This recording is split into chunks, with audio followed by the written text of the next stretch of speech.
guys, my name is Iyani. How are you? I'm fine. My channel name is Folklore Time. இது என்ன கதைனா நாட்டுப்புறோட கதை. இந்த கதையில இருந்து என்ன பார்க்கலாம் வாங்க வீடியோக்குள்ள போகலாம். என்ன கதைன்னு பார்க்கலாமா? என்ன கதைனா ஒரு ஊர்ல ராமன் கிருஷ்ணன் ஒரு 2 பேர் இருந்தாங்க. ராமன் திருப்பதிக்கு போகனால என்ன பண்ணுறாங்கன்னா ராமன் போகாதனால யோசிக்கலாம் நம்மளும் இந்த புரட்டாசி மாதத்தில் திருப்பதிக்கு போய் பார்க்கலாம் பெருமாளை பார்க்கணும்னு சொல்லிட்டு ரொம்ப நாளாக அவனுக்கும் ரொம்ப ஆசையாக இருந்துச்சு. சரி நம்ம கிருஷ்ணா கிட்டே போய் இதை சொல்லலாம் அப்படின்னு சொல்லிட்டு கிருஷ்ணா கிட்டேயும் போய் சொல்கிறான். கிருஷ்ணா அவன்கிட்ட போய் சொல்கிறான், கிருஷ்ணா எனக்கு ஒரு ஆசை, அதை நிறைவேற்றி வைக்கிறியா நீ அப்படின்னு ஒன்று. சரி நான் நிறைவேற்றுறேன், என்ன ஆசை அப்படின்னு கேட்குறாங்க. என்ன ஆசைன்ட்டு ராமன் சொல்கிறான், நான் திருப்பதிக்கு போனதே இல்லை, நான் இந்த புரட்டாசி மாதத்தில் தான் பெருமாளை போய் பார்க்கணுன்ட்டு ஆசையாக இருக்கேன், நீ என்னை கூட்டிகிட்டு போறியா அப்படின்ட்டு ரொம்ப கெஞ்சி கேட்குறான். சரி நம்ம பெஸ்ட்டு ஃப்ரெண்டு தானே, நம்ம கூப்பிட்டு போகணும் அப்படின்னு சொல்லிட்டு கிருஷ்ணாவும் சரி கிளம்பலாம், நம்ம சாப்பாடுலாம் செய்யலாம், சாப்பாடு செஞ்சுட்டுக்கு அப்புறமா போகலாம் அப்படின்னு சொல்கிறான். கிருஷ்ணர் நல்லா புளி சாதமும் உருளைக்கிழங்கும் செய்யலாம், உருளைக்கிழங்கு ஃப்ரையும் செஞ்சுட்டு தான் இருக்கான். அந்த ஃப்ரை செய்யும் போது ராமனும் அவங்க வீட்டில் சமைச்சு எடுத்துகிட்டு வந்துடுறாங்க. 2 பேரும் ஒரு டவலை மாட்டிட்டு அந்த டவல் அந்த சாப்பாடை வச்சு கட்டிட்டு கொம்பு எடுத்துக்கிட்டு அது மாதிரி மாட்டிக்கிட்டு இப்படி சுமந்துக்கிட்டு போயிட்டே இருக்காங்க. கொஞ்சம் தூரம் வந்துடுது, ஒரு இடத்துக்கு வந்துடுறாங்க. ரொம்ப தூரம் நடந்து போகிறாங்க.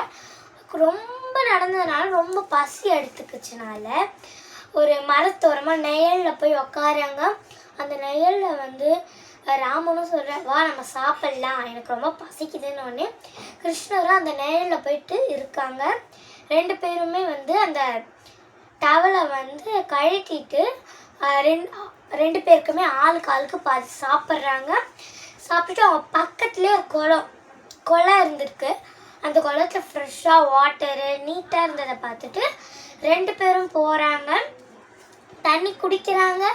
அப்புறமா அவங்க ஒரு பாத்திரம் குண்டா மாதிரி எடுத்துகிட்டு வந்திருக்காங்க, அதில் தண்ணி பிடிச்சிட்டு அது எடுத்துக்கிறாங்க. அப்புறம் போகிறாங்க, கொஞ்சம் தூரத்தில் போகிறாங்க. அதுக்கப்புறமா இன்னொரு இடத்துக்கு வந்துடுறாங்க. அந்த இடத்துல பார்த்து ஒரு குளத்துல தண்ணியெல்லாம் இல்லாமல் தண்ணியெல்லாம் ஒரு மாதிரி ஆயிட்டுருக்கு. அதனால் என்ன ஆச்சுன்னா ராமனும் சொல்கிறான். ராமன் சொன்னதுக்கப்புறமா என்ன ஆச்சுன்னா ராமன் இங்கே பாரு இந்த குளத்தை எவ்வளோ டீசெண்டாக இருக்குது, இது யாருமே ஒன்றும் பண்ண மாட்டேங்கிறாங்கன்ட்டு பேசிட்டுறாங்க.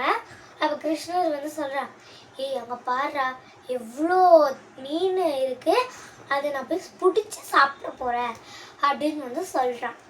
அதுக்கு ராமன் சொல்கிறான், ஏய் நம்ம பெருமாளை பார்க்க போகிறோம், இதெல்லாம் சாப்பிடாத, பெருமாளெல்லாம் நம்மளுக்கு கண்ணை குத்தி விட்டுருவாரு, அது நம்ம போக வேணாம், நீ அங்கே போனப்போ சாப்பிட்டு அப்படியே வீட்டுக்கே போ, நான் சாப்பிட மாட்டேன், நான் பெருமாளை பார்க்க போகிறேன்ட்டு 2 பேரும் தனித்தனியாக போயிடுறாங்க. ராமன் திருப்பதிக்கு போகிறான், கிருஷ்ணர் அந்த மீன் பிடிக்க சாப்பிட போகிறான். இது 2 பேரும் போயிட்டுருக்க போது ராமன் நடந்தே போயிட்டுருக்கான். அப்போ திருப்பதியும் வந்துடுச்சு. திருப்பதியை சாமியை பார்க்குறான். திருப்பதி சாமி நல்லா வேண்டிக்கிட்டான். வேண்டிட்டு அப்புறமா அந்த திருப்பதி இருக்குள்ளேயே நினைக்கிறான், ஓ கிருஷ்ணர் நேரத்துக்கு மீன் பிடிச்சி மீன் ஃப்ரை பண்ணி மீன் குழம்பு வச்சு சாப்பிட்ருப்பானான்ட்டு ரொம்ப அப்படி நினச்சிட்டே இருக்கான். அதுக்கப்புறமா கிருஷ்ணர் என்ன நினைக்கிறான், நம்ம ராமன் ஃப்ரெண்டு அவன் திருப்பதியை பார்த்துருப்பானா, அருள் கிடச்சிருக்குமா, பெருமாளை பார்த்துருக்கணும், இது நம்ம பார்க்கலையே அப்படின்ட்டு கொஞ்சம் ஃபீலிங்காக பண்ணுறான். அதுக்கப்புறமாவும் ராமன் ரொம்ப யோசிக்கிறான், அந்த மீனை பற்றியே யோசிக்கிறான். இது உங்களுக்கு ஒரு கேள்வி ஓகேங்களா? என்ன கேள்வினா, நான் என்ன சொன்னேன், பெருமாள் யாருக்கு அருள் தருவார், ராமனுக்கா இல்லை கிருஷ்ணருக்கா? கிருஷ்ணருக்கு தான். ஏன் தருவார்னா கிருஷ்ணர் தான் மீன் பிடிக்க போயிட்டான்ல, அப்ப எப்படி அவனுக்கு தருவாங்க அப்படின்ட்டுலாம் இல்லை. அவன் பெருமாளை பத்தி தான் யோசிக்கிறான். ராமன் பெருமாள் கோயிலுக்கே வந்து மீனை நினைக்கிறான். அதனாலேயே தாங்க நம்ம மனசு எப்படியோ அதே மாதிரி தான் நடக்கும். நீங்கள் வந்து நம்ம வாழ்க்கையே அது கையில் தான் இருக்கு. நன்றி, வணக்கம். லைக் பண்ணிடுங்க, ப்ளீஸ் சப்ஸ்கிரைபும் பண்ணுங்கள். இந்த வீடியோ மறக்காமல் பாருங்கள், சூப்பராக இருக்கும். அடுத்த வீடியோ சந்திக்கலாம். பாய்.